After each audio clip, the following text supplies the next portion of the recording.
Здравствуйте, в эфире «Чегемская правда». Давно хотел, в общем-то, пригласить в студию одного из самых таких популярных абхазских блогеров.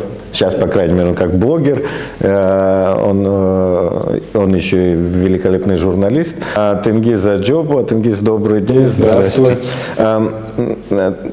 Начну, наверное, вот с этой темы, с Ачгвары. Да, у нас вот это уже 1,5 года, да, это идет.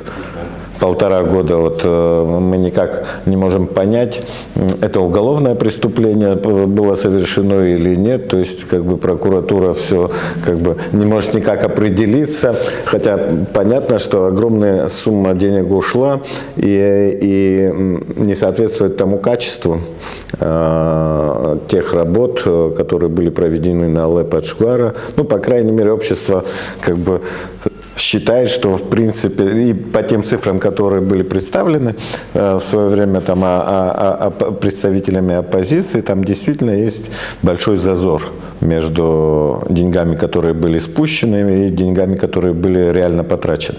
Вот почему у нас вот так происходит, да, то есть все время как бы вот любые какие-то коррупционные дела у нас вот как вода в песок уходят, да, и какого-то результата нет. Результата нет, потому что у нас, когда мы вообще говорим о коррупции, общество, прежде всего, оно думает о каком-то юридическом преступлении. Но на самом деле коррупция, она в нашей стране, в нашем обществе, она, вот, более широкое понятие, она настолько охватила все сферы нашей жизнедеятельности. То есть в коррупцию вовлечены все мы абсолютно. Вовлечены не только власть, вот, но и каждый гражданин страны. У нас коррупция уже как институт, который регулирует наши отношения. Вот мне даже иногда кажется, что если, допустим, вот эти коррупционные схемы, они просто каким-то чудом в одно мгновение исчезнут, вполне возможно, что у нас возникнет коллапс системы управления. Других систем мы не знаем. Просто да. Когда вы не выстраиваете нормальные институты государства, они начинают заменяться вот этими искаженными, деформированными институтами, такими, какими является коррупция. И, конечно, коррупция присутствует везде практически. И когда мы устраиваем своих друзей на работу, когда мы устраиваем своих детей в школу, в садик, я не знаю, там, в университет, все сферы жизнедеятельности нашего государства, от правоохранительной деятельности. Ну, буквально говоря, от роддома до кладбища вся наша жизнь сопровождается коррупцией. Как это произошло? Возможно, мы не совсем, у нас вот эта гражданская сознательность, она оказалась, осталась на рудиментарном уровне, она недостаточно развита. Институты общества оказались недостаточно развитыми. Нам никто не объяснил со стороны власти, и вообще желания у самой власти не было создать гражданское общество, потому что без гражданского общества коррупцию победить невозможно. Поэтому у нас так происходит. А то, что вот с Че Геварой, в принципе, для меня вообще, когда эта ситуация с Че Геварой возникла, для меня это не было удивительным, потому что вот это пресловутые строительные подряды, за которые все дерутся. Все же дерутся не потому, что они мечтают построить какой-то объект, там, вот, они дерутся за то, что там можно взять откат. И эта система отката, она существует всегда, существовала, существует и, видимо, будет существовать. Там есть даже определенная вилка от 10 до 30%. В некоторых случаях половина даже забирается. А когда ты забираешь часть денег, тебе объекта нужно в любом случае сдать, и ты его сдаешь, используя всеми правдами и неправдами, придумываешь что-то, добавляешь что-то, покупаешь более некачественный строительный материал, ну еще что-то. Вот и просто Че Гевара у нас, почему Че Гевара выползла вот на поверхность? Потому что это сеть, через которую доставляется электроэнергия, и ее поломка сразу стала социально значимым. Но давайте посмотрите, у нас есть объекты, которые ремонтировались по комплексному плану. Библиотеки, школы, в каком состоянии их кровля, как она была сделана, в каком состоянии там стены, там везде все протекает, либо не работает, либо неправильно работает. Там у нас везде вот, водоводы в каком состоянии у нас сдавались, потом их постоянно переделывали. У нас везде так происходит. Просто Че Гевара, от Че-Гевары очень многое зависит. Зависит свет на территории, больше половины территории. Ну, это понятно, касается всех, потому что, допустим, если в какой-то дом культуры, я не знаю, где-то в каком-то поселке, я не знаю, в районном центре построят, жители других районов в этот дом культуры не попадут, да и не думаю, что так часто ходят эти люди, которые проживают в этом районе, да, в этот дом культуры, да, может появиться раз в год или в два, там, не более, а все-таки свет это касается нашей ежедневной, мы сразу это чувствуем, нету света, мы сразу, то есть у нас эти графики и так далее, это стало стандартом, но тем не менее, знаешь, вот из раза в раз у нас все время мы выбирали там президента, вот эта борьба с коррупцией всегда вот как-то присутствовала, но сейчас ощущение, что они даже уже не говорят. То есть, вот эта коррупция и так далее, то есть я не думаю, что в каких-то там, у нас там меньше года осталось до президентских выборов, не думаю, что кто-то акцентированно будет говорить в своей программе о том, что необходимо бороться с коррупцией. То есть это такой стал элемент, который в нашей обычной жизни, да, то есть он всегда присутствует, да, его не выведешь. Мы понимаем, что власть это как бы она, в общем-то, для этого и создана, чтобы, в общем, быть иметь возможность, самый оптимальный вариант, быть очень состоятельным человеком. То есть там я не говорю там про клерков там нижнего звена, которые там живут там от зарплаты до зарплаты и так далее, но вот какие-то вот позиции, контролирующие ресурсы, это достаточно богатые люди. И переломать эту ситуацию у нас, наверное, не получится. Наверное, я вот исхожу из того, что да, это те же выборы, да, депутатские выборы, да, и вот Наргиз бы сложил свои полномочия, потому что, я так думаю, его упрекнули за то, что я твою программу, то есть выборную кампанию профинансировал, да, а ты тут как бы играешь свое какое-то соло, да, там затеял, да, сольную игру какую-то затеял. И как вообще вот так поломать? У нас выборный процесс коррумпирована не только там, допустим, вот вся жизнедеятельность, да, у нас самая большая коррупция, наверное, в самом выборном процессе присутствует. То есть мы не знаем, откуда эти деньги берутся, деньги, которые финансируют всех этих кандидатов в президенты, в депутаты, даже в районные собрания. То есть там, сейчас я не говорю огромные суммы, но все равно там тоже достаточно существенные суммы тратятся, но я не думаю, что они есть где-то в какой-то присутствует отчетности. Почему мы вот эту отчетность не можем? Да, мы уже 20 лет мы проводим в реальности конкурентные выборы, но у нас вот как бы пятилетка на пятилетку и одно и то же. Почему так происходит? Почему вот эта общественная активность, она не сводится к какой-то черновой работе, которая подчищала бы вот эти все темные углы, которые у нас присутствуют? Коррупция, она у нас постепенно формировалась, она создала некую комфортную зону, в которой в этой комфортной зоне находится, во-первых, сама власть, это элитарная коррупция, и общество, это уже низовая коррупция. Без коррупции власть, сегодняшняя власть, она просто не получит эту власть. То есть, если, допустим, мы убираем коррупцию как таковую с электорального процесса, вообще убираем, то, во-первых, нет смысла идти во власть, сразу смысл отпадает. Если нет смысла, не получается воровать, зачем идти? Во-вторых, тебе просто не дадут возможности туда прийти. Поэтому все разговоры о том, что мы будем бороться с коррупцией, какой-то период времени на самом деле они присутствовали в риторике кандидатов в президенты, депутатов парламента, но сейчас это уже стало просто смешно от того, что они это говорят. Уже просто даже само слово коррупция стало токсичным для общества. Они постоянно будут эту ситуацию поддерживать, сама власть будет ситуацию поддерживать, потому что без вот этой коррупционной системы ей нет смысла находиться во власти, эта власть ее просто не получит. То есть они первые, кто будут защищать эту систему от каких-либо изменений. А вот самому обществу У общества проблема, потому что общество привыкло к этой жизни. Вот если общество даже не понимает, как можно жить по-другому, когда ты людям объясняешь, что можно прийти там в какой-то государственный орган и получить справку там, или там можно прийти в систему там одного окна прийти, сказать, что мне вот это нужно, не надо бегать по всем этим инстанциям, что-то самим собирать, тебе за тебя все сделают, и за это не нужно ничего платить, люди в это не верят. Для людей уже данность просто заплатить деньги, и чтобы тебе государство оказало услугу там, в виде этой справки. Когда ты этому удивляешься, люди уже удивляются тому, что ты этому удивляешься.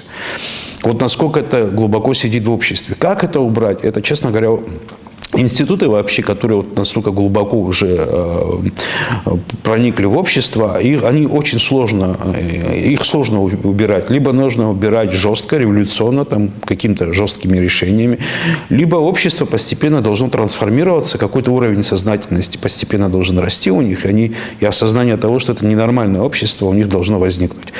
Либо должен возникнуть какой-то очень жесткий кризис. Вот чрезвычайно жесткий кризис, потому что кризисы, как в экономике и вообще в социальной жизни, они позволяют обществу переосмыслить причины возникновения этого кризиса и какой-то новый путь избрать. Но вот это все, оно в любом случае связано с каким-то лагом времени. И вот в данный момент, например, я не вижу причин, чтобы это изменилось, ни даже условий. Ни со стороны общества нет какого-либо желания это все поменять. И ни со стороны власти, конечно, тоже нет. И даже этот разговор о политической реформе, только потому, что это камильфо, допустим, с точки зрения политики, иногда политики об этом говорят. Но за рамками публичного разговора никто не собирается делать никаких реформ. Зачем они им нужны? И обществу тоже это не очень интересно, потому что реформы, во-первых, это неосязаемо, непонятно, потом там требуется много времени. Во-вторых, их сейчас практически все устраивает. Нет света, но люди же, как правило, привыкают ко всему со временем. Но я бы хотел еще в контексте этой привычки поговорить. Да, понятно, там с коррупцией в условиях маленького общества сложно по большому счету бороться, все-таки все друг друга знают, все там через одного имеют подход к любому президенту, да, какую бы он фамилию ни носил бы. И здесь это действительно там проблематично, да, ты можешь, наверное, там держать эту оборону там какой-то период небольшой, но потом, наверное, так или иначе тебе придется сдаться в этом контексте, да, и там уступить какому-то родственнику, пойти навстречу там, товарищу, другу и так далее. Там есть, с другой стороны, тебя могут и купить, и думаешь, лучше уже я тогда деньги возьму, да, условно говоря. Но и это в абхазском обществе, оно, в принципе, есть такое понимание, сейчас мы все друг друга знаем, сложно кого-то сажать, сейчас не человека же убил же, да, в конце концов, так говорят. Но при этом очень многие вещи, даже когда у нас происходят перевороты, да, как бы эти стороны друг друга ненавидели бы, да, и всегда любая сторона настаивает на том, чтобы не было какого-то кровавого переворота, чтобы никто не погиб, никто не пострадал. То есть это понятно, абхазское маленькое общество, и здесь такая охранная грамота у нас, тем не менее, присутствует, да, переживания друг за друга, и как все это будет выглядеть при всем этом хаосе, тем не менее какая-то гармония существует, внутренняя гармония. Но сейчас у нас пошла другая тенденция, да, там нам какие-то вещи говорят в контексте законопроекта об иностранных агентах, говорят о том, что мы здесь на страже Дикого Запада, то есть от нападок Дикого Запада. Такое ощущение, когда наши чиновники, государственные мужи выступают, такое ощущение, что здесь уже Донбасс, здесь уже, то есть линия фронта здесь проходит, и отсюда идет чуть ли не сейчас наступление пойдет, я не знаю, войск НАТО, еще кого-то, да, то есть я это слышу, с другой стороны, любой, кто начинает ставить под сомнение вообще всю эту как бы позицию, мягко выстроенную, непонятно на чем, да, он вдруг объявляется там каким-то иностранным агентом, или как вот сейчас недавно я читал это интервью президента Аслана Абжаня в российскому изданию «Аргументы и факты», где он там обвинил вот оппозицию о том, что там, да, это там влияние иностранных спецслужб, то есть на мозги. Почему у нас вот это, как бы, вот мы начинаем раскручивать вот эту тему, да, которая не свойственна была как-то нашему обществу, да, при всех огромных проблемах, которые существовали, вот эти все 30 лет независимости, мы вдруг начали вот раскручивать какие-то внешние факторы. Ну, например, насчет того ментально сдерживающего фактора при противостоянии, что мы всегда стараемся не переходить каких-то красных линий, вот оно присутствовало, конечно, но в последнее время с приходом вот этой власти ситуация начинает меняться, потому что внутри этой власти оказались люди ментально чуждые нашему обществу. То есть вот это, они, конечно, абхазы, но абхазский менталитет из них вышел и ушел. Вот они больше рассуждают с точки зрения московского обывателя, сидящего, наверное, в каких-то вот властных кабинетах Москвы, на ту ситуацию, которая происходит в Абхазии. Поэтому они более агрессивно защищают власть, у них нет вот этих красных линий, они готовы, на мой взгляд, по крайней мере, исходя из их действий, вот когда у нас были протесты, митинги, там, как они себя ведут. То есть они более жестко к этому относятся. У них нету ничего ограничивающего, ментальные вот эти вопросы их не беспокоят, и мне кажется, что в какой-то определенный момент они готовы перешагнуть любую черту, чтобы сохраниться. Это мое мнение, но оно исходя из обстоятельств. Теперь в отношении этого законопроекта. Во-первых, этот законопроект – элемент российской повестки. 45 вот этих пресловутых вопросов, и один из них – вот этот закон об иностранных агентах. Почему это необходимо в этой повестке, почему он нужен? Возможно, российской стороне это важно, так как она глубоко интегрируется, пытается глубоко интегрировать Абхазию в себя, она хочет защититься от любого влияния со стороны Запада. И вообще любого влияния со стороны третьих сил. То есть, чтобы она идеологически доминировала на этой территории. Это ее ее интерес. Она и так доминирует, но это доминирование оно максимально глубоким, чтобы оно было вот прямо, чтобы корни пустить максимально глубоко. Почему самой власти это интересно? Потому что это позволяет им бороться с оппозицией, с инакомыслием, с людьми, которые высказывают свою позицию более свободную, независимую. Вот. Практически, по сути, закон об иностранных агентах выполняет именно эту роль на территории России. Что вообще делает закон об иностранных агентах? Это попытка нанести маркер на члена общества, чтобы его отделить от общей среды. И когда его отделяют от общей среды, уже и к этому они начинают навешивать какие-то экономические, социальные, политические ограничения. И человеку уже сложно жить внутри этого общества. Общество его начинает отторгать. Это как вот во времена Ирода, царя Ирода, в Библии, по-моему, наносили, метили дома, где живут младенцы. Или во времена Гитлера, когда наносили звезду Давида на магазины, лавки евреев. Вот для чего нужен этот закон. То есть это просто маркер, чтобы вытащить человека из общества и показать, вот он есть. И теперь вот в России что происходит? Вот недавно запретили иностранным агентам, допустим, размещать в иностранных агентах рекламу. Все, с этими людьми перестают работать их контрагенты, компании, и у этих людей уже финансовые возможности значительно меньше. То есть их душат, начинают душить со всех сторон. Вот для чего этот закон нужен. Насколько он полезен, вообще насколько он ментально близок к абхазскому народу, вообще там речи никакой быть не может. Наше абхазское общество, оно совершенно иное. Там у нас нет такого уровня атомизации общества, как у нас в России.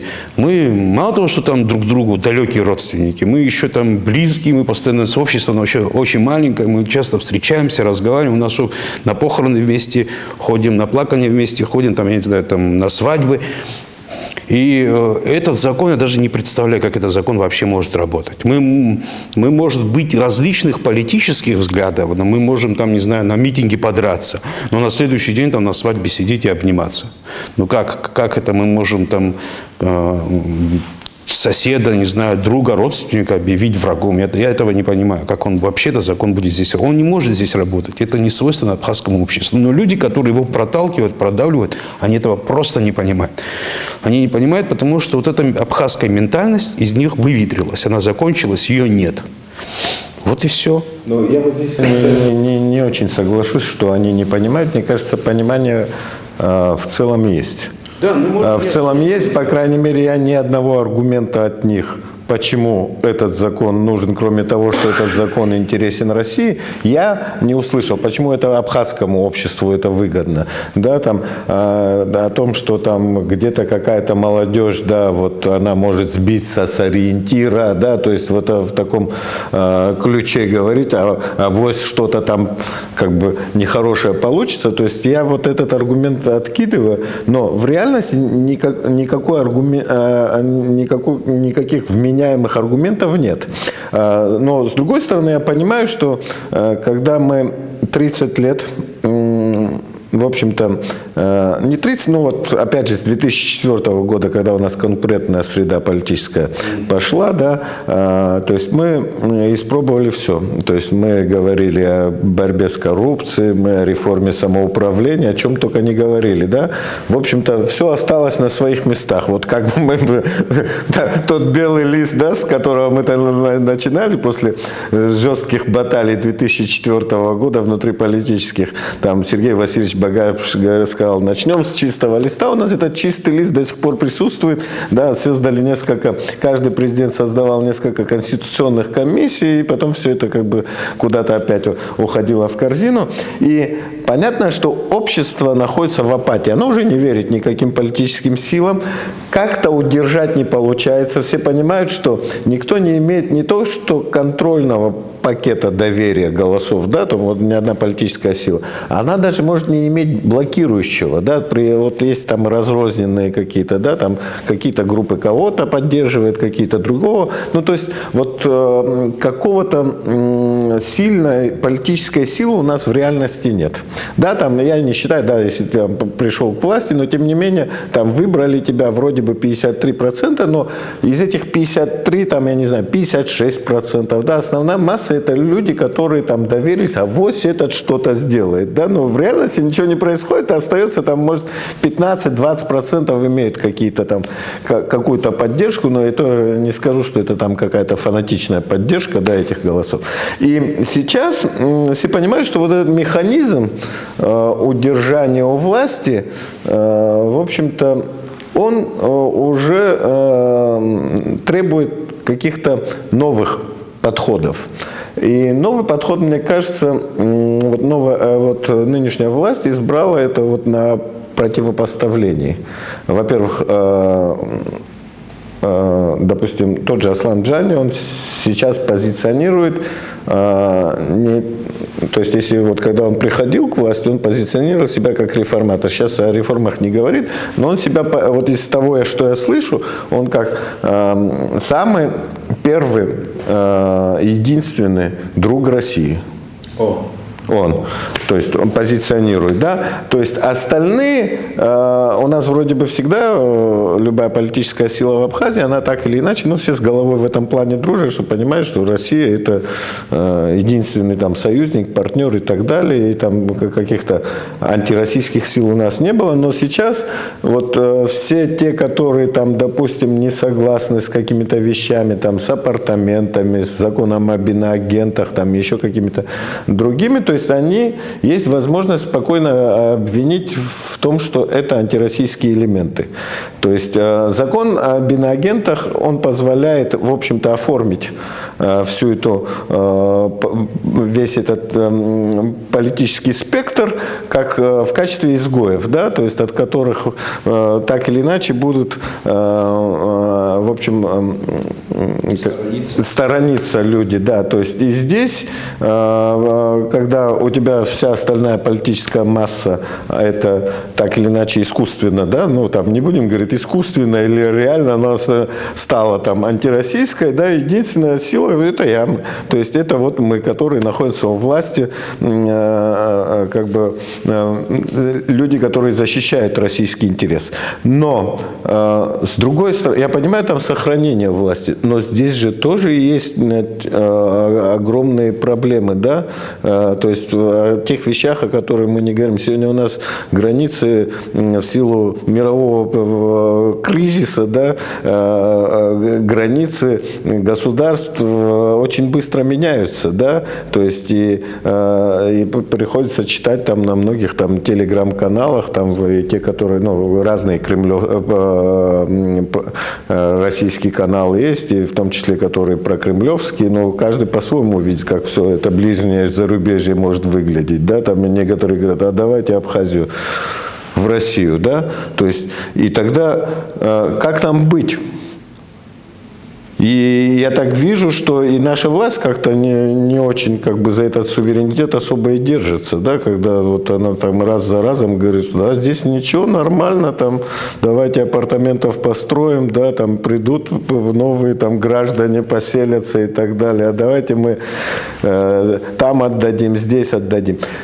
Есть ли у нас вообще какие-то сдерживающий механизм? Я не говорю законодательно, у нас все прекрасно есть, да, там есть закон, который уголовная ответственность, да, там за какие-то призывы, за какие-то действия, не только за действия, за какие-то призывы, как бы ущемляющие суверенитет уже, изменяющие суверенитет есть. Но какие-то реальные механизмы есть у нас, которые бы могли бы помешать таким процессам?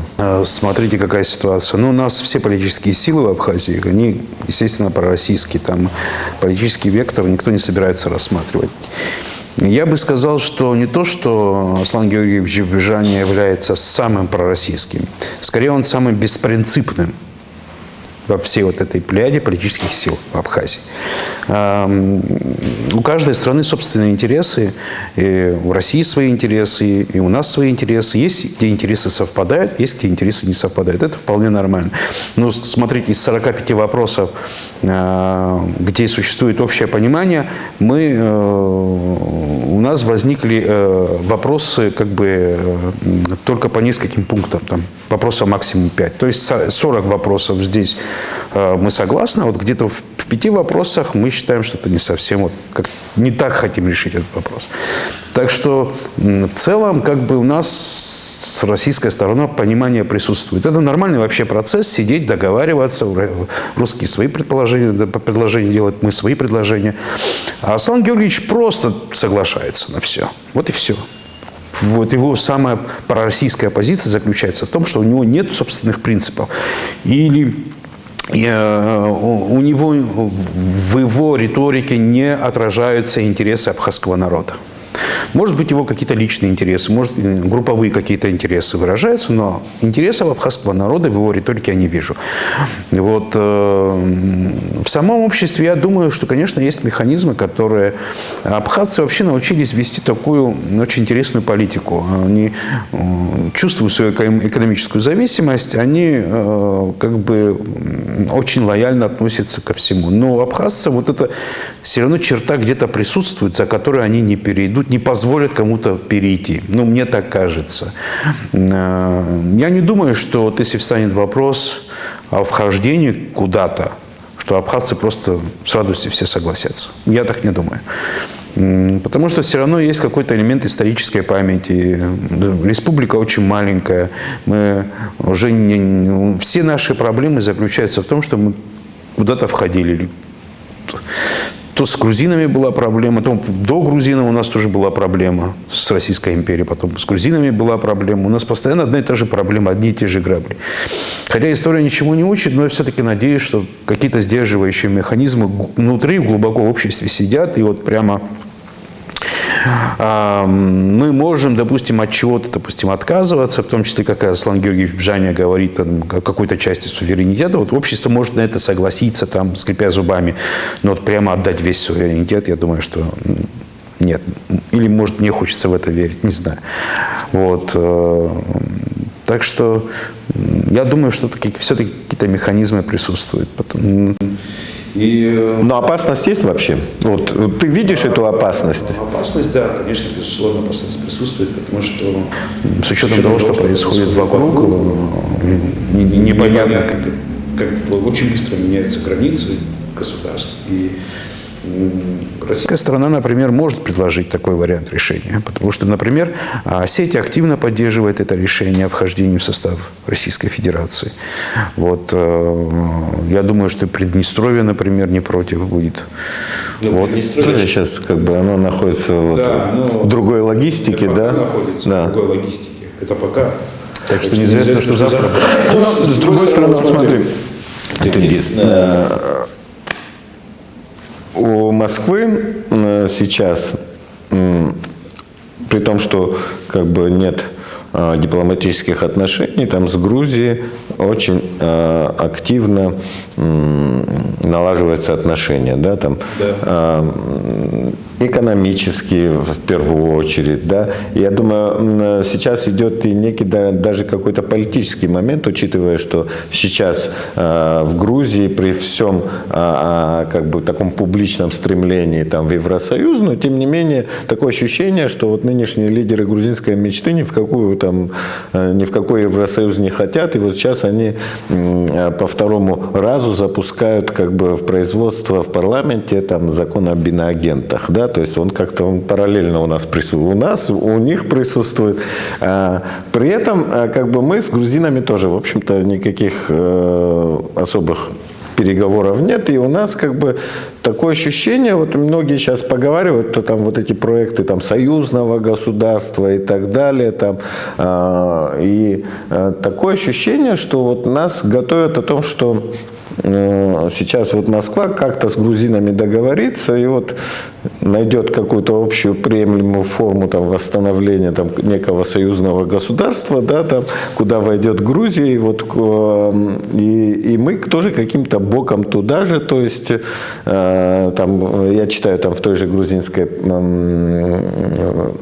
в грузинских медиа о том, что вот есть вариант, при котором Абхазия станет конфедерацией с Грузией, да, и таким образом как-то войдет в союзное государство. То есть вариантов куча. То есть, но при этом у нас каких-то вот таких обсуждений того, что происходит, глубоких, я абсолютно как-то не вижу, да, то есть вот в политическом спектре, там, в официальном спектре вообще это ничего нет, да, то есть мы говорим тупо о том, что мы хотим там войти в союзное государство России, и Российской Федерации и Республики Беларусь, то есть я не знаю, как можно войти в этот союз двух государств, да, там, при том, что одно государство нас еще не признало, но тем не менее, но и здесь вот как бы куча всяких вопросов возникает, для чего это вот из раза в раз произносится, если, в общем-то, как бы понятно, что каких-то перспектив вот в таком контексте российско-белорусском у нас.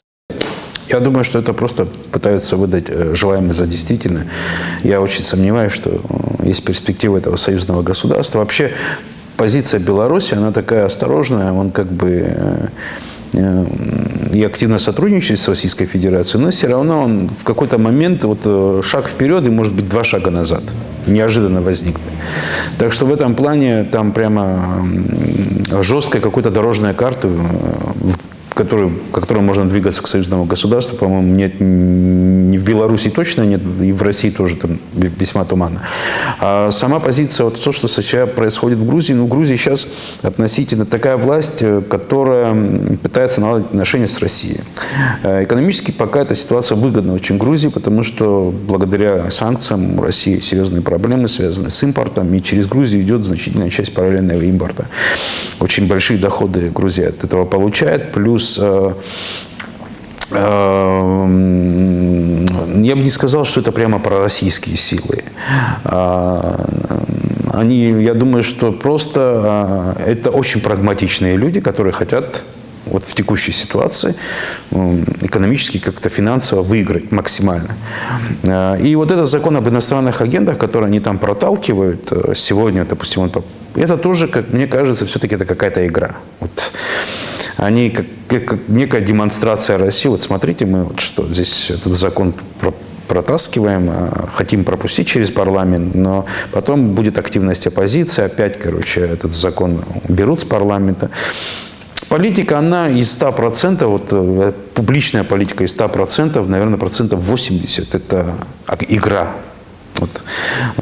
Все самое главное происходит кулуарно. И то, что происходит кулуарно, вот мы не знаем. Мне сложно сказать, что Грузия прямо сейчас развернется в сторону России. Грузия глубоко интегрирована в западное пространство, настолько глубоко, там такие связи, которые уже разорвать вряд ли у грузин получится. Я не знаю, что-то экстраординарное, что-то, не знаю, произойдет, там кризис какой-то, там война или еще что-то. А сейчас просто сейчас очень выгодно работать с русскими. Есть вот это окно параллельного импорта, через которое можно протаскивать огромное количество товаров, работ, услуг, и на это можно огромные деньги просто зарабатывать. Плюс еще вот эта партия во главе Бедзина и Иванишвили, там у них свои внутренние политические противоречия есть, и Россия, Бедзине, им нужна тоже в качестве поддержки. Вот смотрите, мы за вас, а они вообще вот категорически против вас. То есть это как элемент политической внутренней борьбы. Россия там, элемент России тоже используется. Но прямо вот так резкого разворота, путем даже создания союзного государства, не думаю, потому что большая часть общества в Грузии, например, они уже настолько интегрированы в Европу, они живут, во-первых, почти половина населения уже уехала, там они постоянно мигрируют, там работают, возвращаются. Многие уже не знают даже русского языка. Молодежь там совершенно не имеет представления ни о русском языке, ни о русской культуре, ни о русской истории. Там вообще вот это советское прошлое они представляют как оккупацию. И никаких мыслей у них возврату даже там и близко нет. Да и старого поколения тоже думаю, что оно, во-первых, уходит, а во-вторых, там сейчас такие настроения навряд ли присутствуют. Просто это какая-то политическая игра временная. Можно обсуждать что угодно. Но на самом деле этого не делать. Я так думаю. Но они тоже, в принципе, я тоже считаю, что они в реальности ведут больше прагматичную такую игру, да, в то время, когда там мир как бы находится в такой турбулентной ситуации, да, они пытаются не только выжить, но еще и заработать.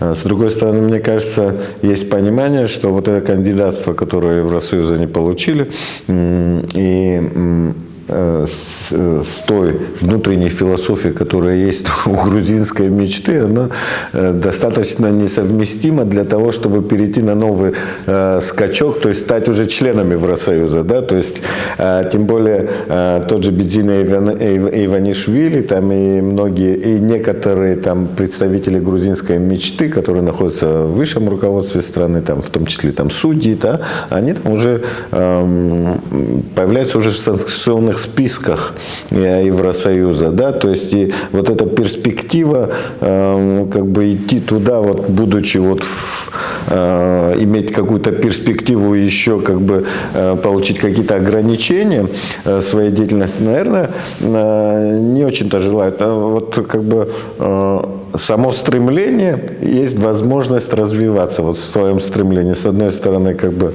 Россия, как бы и тем дает какую-то надежду, мы с вами. С другой стороны, Евросоюз, мы тоже с вами. И авось, в общем-то, под эту идею может и экономически стать Грузия более основательной. С другой стороны, я так понимаю, есть у них надежда все-таки через вот такое как бы движение в сторону России каким-то образом как бы подцепить вот этот абхазский вопрос, вечно гнетущий грузинское общество, да, грузинские политические элиты, да, там вот как-то, вот может быть, как-то чуть-чуть приблизить к себе Абхазию. Нет такого ощущения? Ну, наверное, конечно, у них такое желание есть, это однозначно. Там, решить абхазский вопрос, и абхазский, и осетинский. Но вообще сама политика, что они ведут, она очень, на самом деле, действительно, она очень прагматичная, на мой взгляд, очень правильная. И они сейчас, наверное, делают то, что в свое время не смогла сделать Украина. Они пытаются, они чуть отстраняются от этих, чуть приближаются к этим, но вот они определили какой-то коридор своей политики. Они не стараются не переваливаться ни в одну, ни в другую сторону. И в то же время они собирают маржу с этих отношений. И здесь что-то берут, и там что-то берут, и экономически выполняют самую главную задачу. Это две основные задачи у государства. Это безопасность и благополучие. Вот вторую задачу, связанную с благополучием, они ее выполняют. Экономически там Грузия активно развивается. Поможет это сейчас решить абхазский вопрос? Ну, если ты в хороших отношениях со всеми, как бы, и все хотят тебя перетащить на свою сторону, это, конечно, в какой-то степени ты можешь воспользоваться этим при решении этого вопроса. Однозначно, да. Если вот этот вопрос, например, возвращение Абхазии сверхприоритета, ну, я не думаю, что прямо у них это сверхприоритет. Там, наверное, уже есть тоже настроение, понимание того, что вернуть Абхазию очень сложно будет. И вообще вернуть Абхазию, так еще нужно в какой-то степени вырвать из влияния России. Да, это тоже нужно понимать. Потом есть еще внутри Абхазии активные националистические настроения. С этим тоже, что с этим делать потом? Ну, допустим, с Россией можно сесть и договориться в отношении к Абхазии. Но что делать с абхазскими национал-патриотическими силами, которые однозначно скажут, что мы вам говорили всегда, везде, вот они скажут своему народу, что вот главное – это абхазская идея, абхазский вопрос, и они будут правы, и опять начнется вот этот конфликт. Ну, может, поэтому, мне кажется, и принимается этот закон об иноагентах, что вот эту активную массу, которая думает о сохранении идентичности, их всегда не так много было, кстати говоря, вот такой активной массы, которая задавала тон, и задавала не только тон, но она и формировала саму идею абхазскую. То есть через в реальности вот это принятие этого закона об инагентах можно, в принципе, вот очень как бы плодотворно бороться вот с такого рода группами. И мне кажется, если вот этот закон там какое-то время будет принят и какое-то время, может быть, вдруг начнет плодотворно работать, вот этот вопрос там лет через 10, 15, 20 о том, что делать с этими абхазскими, условно говоря, националистами, он, может быть, сам по себе отпадет, учитывая вот как бы вот эту степень репрессивности, который за собой несет вот этот закон об иноагентах. Ну, в принципе, проходили это в XIX веке, когда такая часть населения, которая была не согласна, ее просто выслали из страны в Турцию. Был период во времена Сталина, когда абхазскую элиту, которая что-то пыталась говорить, выслали тоже в Сибирь. И сейчас, наверное, новый этап мы проходим. Да, возможно, конечно, этот закон, он, в принципе, он на это и направлен однозначно. Но вот как с правоприменением этого закона, как получится? Получится им этот закон применять на практике? Все-таки терпение общества тоже не безгранично. Может быть, мы все время говорим, что у нас постоянно происходит. Вот мы до этого говорили, в рамках правового поля, условно-правового, абхазского правового поля происходят перевороты. Вот, традиционные такие. Вот, а это может быть традиционно произойти. Просто могут прийти, не знаю, люди недовольные, с оружием в руках, и совершенно все выйти из-под контроля может. То есть этот закон может неизвестно куда привести, потому что этот закон, он как-то переводит политическую борьбу, условно, из публичной сферы в личностную. А личное в Абхазии – это как бы совершенно другая ситуация. Там нет никаких границ, там каждый считает, что он должен... Совершенно другая степень защиты и реакции. Да, абсолютно, да. И там без разницы, там он министр или президент, да кто бы ни был там. Просто соберутся родственники и будут разговаривать не как с президентом, не как с министром, там будут разговаривать как с абхазцем, как с человеком, и все. Мне так кажется. Не знаю я. Ну, по крайней мере, внутри абхазского общества такие слои населения, они сохранились, они пока еще присутствуют. Мы сейчас не настолько, хотя вот в уровне глобализации все это на наши традиции, нашу культуру влияет, но у нас вот это еще пока есть. Я вот на вот этой оптимистичной ноте, что у нас еще пока есть, я все-таки буду завершать нашу передачу. Я напомню, что мы о сегодняшнем дне, о сегодняшних абхазских проблемах и попытках выжить в этом глобальном мире говорили с Тенгизом Чопо. Тенгиз, большое спасибо. До свидания. Я напомню в очередной раз, что нас можно смотреть на телеканале Абаза. Подпишитесь и смотрите на YouTube-канале «Чегемская правда». На странице «Чегемской правды» тоже подписывайтесь в Facebook. На сайте газеты «Чегемская правда» chegem.su. До свидания. Удачи всем. Всего доброго. До свидания.